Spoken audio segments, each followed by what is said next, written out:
సామెత. అత్త మీద కోపం దొత్త మీద చూపించింది అన్నారు. ఏమిటి దొత్త?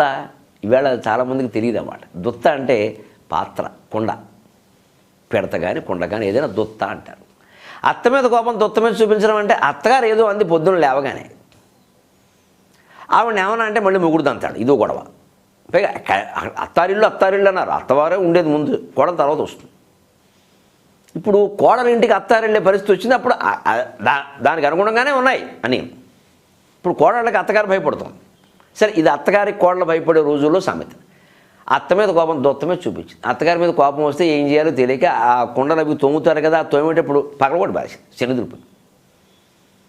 అందులో అది అత్తగారు తెచ్చుకోనకుండా పగిలిపోయింది. నన్ను చేయమంటావు? ఎందుకు పగిలింది? కాస్త విసురుగా తోమింది. మరి విసురుగా తోమితే పగులుతాయి. స్టీల్ గిన్నెలు తోముతూనే ఓ డబా కొట్టేసేవాడు ఉన్నారు. మరి మట్టి కుండలు తోమేటప్పుడు చాలా గొడవ వస్తుంది. అందుకే కొండ బద్దలు కూడా చెప్పడం అనే మాట కూడా వచ్చింది.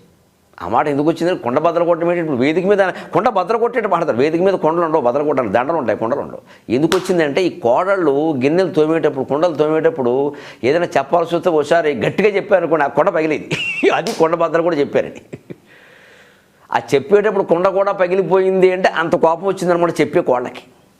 అక్కడి నుంచి వచ్చింది కొండ బద్దలు కొట్టడం అనే మాట. అయితే రాదు జాతీయం.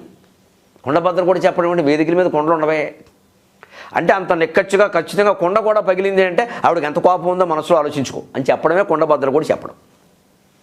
ఇది ఆడవాళ్ళు ఇంట్లో కొండలు తోమడం దగ్గర నుంచి వచ్చింది సామెత. అంచేత అత్త మీద కోడలు దొత్త మీద చూపించిందంటే అత్తగారి మీద కోపం దొత్త అంటే ఆ గిన్నె మీద అది పగిలిపోయింది. అమ్మయ్య మా బాగా ఇది అత్తగారి దొత్తే కదా పోనీ. అందుకే అప్పుడు కూడా మళ్ళీ వాళ్ళు చూసే విధానం ఎలా ఉండేది? ఒకళ్ళు కొండ పగిలితే పోనీ కొండ పగిలిందంటారా లేదా తిడతారా అంటే దానికోసం అమ్ముతుంది. అత్త చేతిలో పగిలింది అడుగోటి కుండ, కోడల చేతిలో పగిలింది కొత్త కుండ అనేవారు. కోడల చేతిలో కనుక కొండ పగిలిపోతే అత్తగారు అనేది దిక్కుమాలిన చేతులు. ఆ పుట్టింటాళ్ళు అలా నేర్పారు. ముందు విజయపురాలను అన్న ఇవిడికి సరదా. కౌంటర్ పార్టీ ఆవిడ కదా మరి. ప్రధానమంత్రి ఇంటూ ప్రధానమంత్రి, రాష్ట్రపతి ఇంటూ రాష్ట్రపతి, అలాగే అత్తగారు ఇంటూ అత్తగారు. కోడలను అనడం కంటే ఆ పెంచిన తల్లిని అనడం ఈవిడికి సరదా. అలా పెంచారు దిక్కుమాలిన చేతులు. పైగా కోడల చేతిలో పగిలితే కొత్త కుండ అమ్మ మొన్ననే మా వాడు మంగళవారం శుక్రవారం లేకుండా చూసుకుని ఇంటికి తెచ్చాడు. వారం రోజులు కూడా ఆవిడ దిక్కుమాలిన చేతులు పగల కొట్టేసింది. అదే 4 రోజులు అయ్యాక అత్తగారి చేతిలో ఓ కుండ పగిలింది పొరపాటు. అప్పుడు కోళ్ళు ఏం అనలేదు. అనేంత ధైర్యం ఎక్కడదండి అప్పట్లో. ఇలా చూశారు. మరి ఇప్పుడు పగిలింది కదా, ఇప్పుడు ఏముంటుందో ప్రత్యక్ష వ్యాఖ్యానం భద్రాచలం. అప్పుడు ఆవిడ ఎందుకంటే పోతే పోయింది అవ్వకుండా నా శోభనం నాటకుండా. ఈవిడికి శోభనం 50 ఏళ్ళు అయింది. అది నిజానికి కొత్తది. కానీ ఆవిడ పైగా అడుగు ఓటి అంటే ఆ కొండ సరిగ్గా పెడితే నిలబడదు అనమాట. అందుకని పగిలింది, నా తప్పేం లేదు. అబ్బా, సామెతల్లో ఎంత జనజీవితం ఉందండి నిజంగా.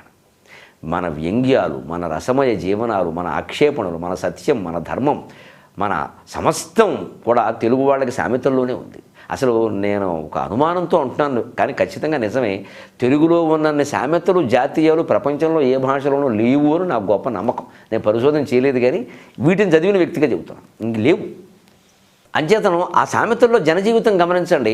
అత్తగారు పగలగొట్టింది అడుగోటికుండా అంటే అది పగలడంలో ఆవిడ తప్పేం లేదనమాట. కోడలు పగలగొడితే మాత్రం కొత్తకుండా మన తప్పు చేస్తే ఒకలా మాట్లాడతాం, ఎదుటివాడు చేస్తే ఇంకోలా మాట్లాడతాం. నిజమా కాదా?